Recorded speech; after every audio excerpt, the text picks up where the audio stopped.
In this video, we will build a SPAMM sequence, which stands for Spatial Modulation of Magnetization. This is a sequence used to analyze tissue motion, especially in the heart. In this technique, a specific RF pulse and gradient pattern is applied before the readout.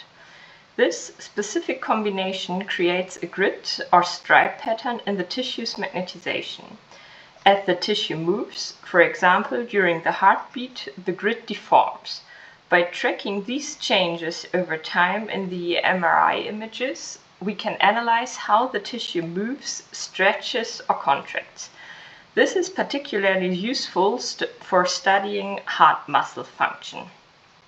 In this video, we will use simulated brain phantom data to observe the effects of the different sequence components on the acquired image.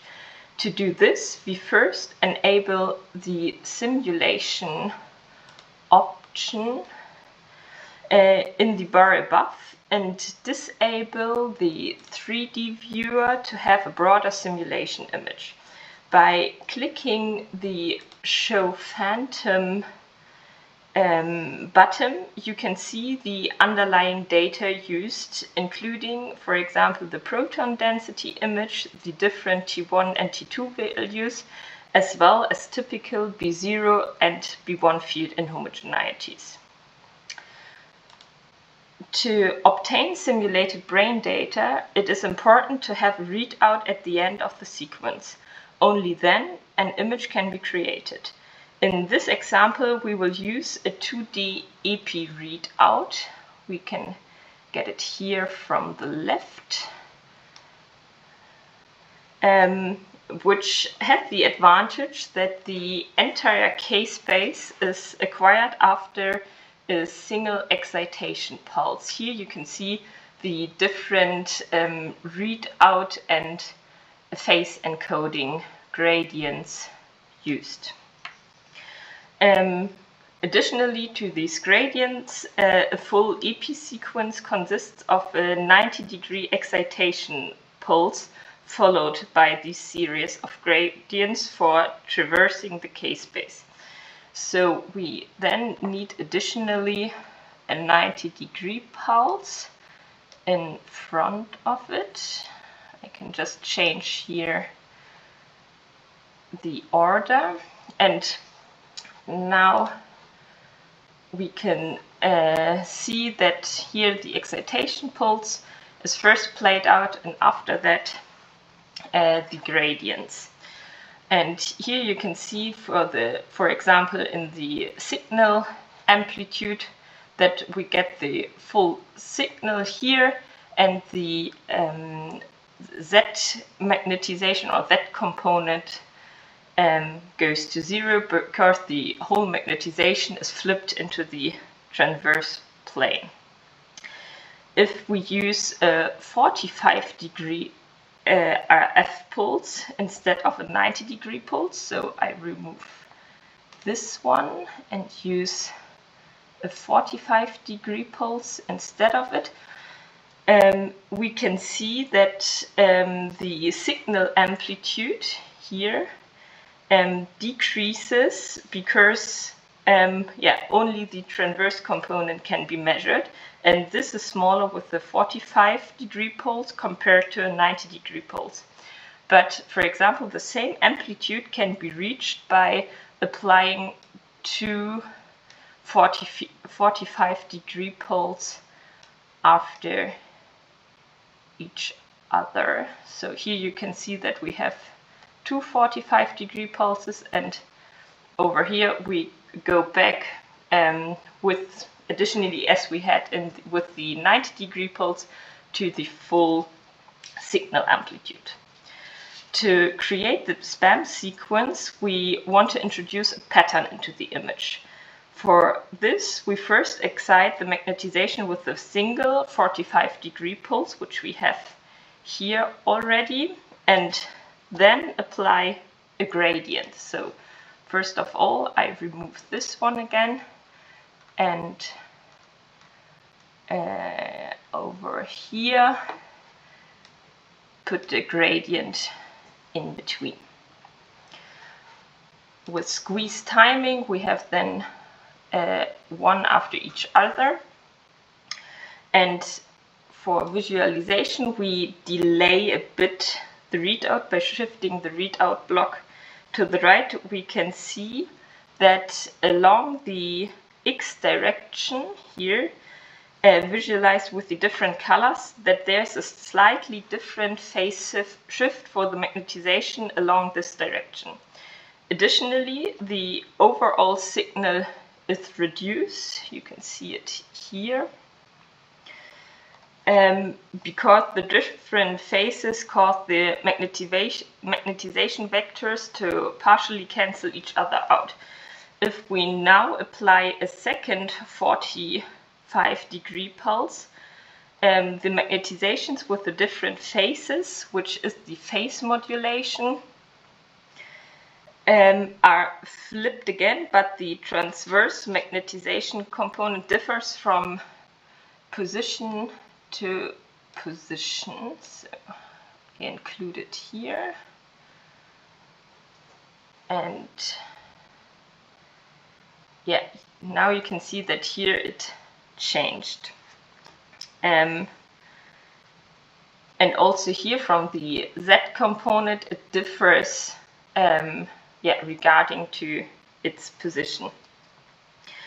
This is best seen with the vector simulation again, so I will quickly switch back to the 3D viewer. So I enable it here again, and just for visualization I disable the simulation, and here you can see our different vectors here in the beginning and after. So I click here with the right mouse button after the first 45-degree pulse, and you can see it best with the side X view. With that we can see that after the first 45-degree pulse, all magnetization vectors are flipped, and after the gradient, a position-dependent phase is introduced. To observe this, the side Y view shows this best. And finally, after the second 45-degree pulse, different amounts of transverse magnetization are created. This can be best seen when we look back with view 1 and here change it a bit at the shadows of the different arrows, which show the transverse magnetization components. When we now return back to our brain data simulation, so I enable it here again and disable the 3D viewer, and then click on update, we can see here is the case space, but for this we are now just interested in the image. We can see that the stripe pattern is present. Wherever the signal is dark, over here and there for example, no transverse magnetization is measured.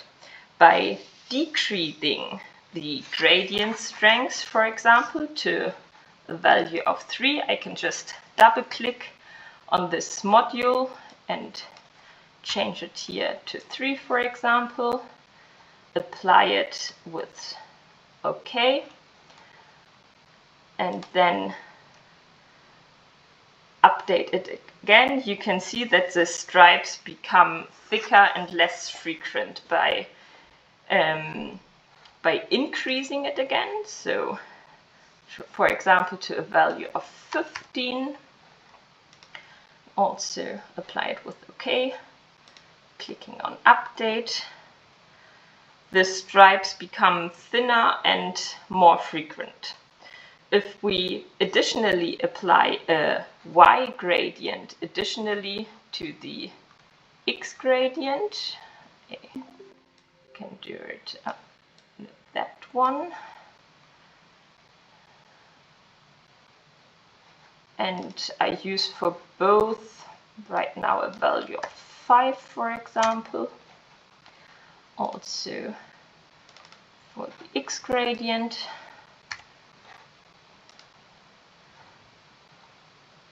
And then simulate it and update it. Again, you can see that we can create diagonal stripes. But if we want to create a grid pattern, now we do this when we use 90-degree pulses instead of 45-degree pulses, and the here in this case the full 2D EP sequence block for the readout, which is already included. So that means that already the 90-degree excitation pulse before the gradients is included. For this we now remove all in this case, and we start first with a 90-degree F pulse, followed then by an X or Y gradient. I use a gradient in X direction.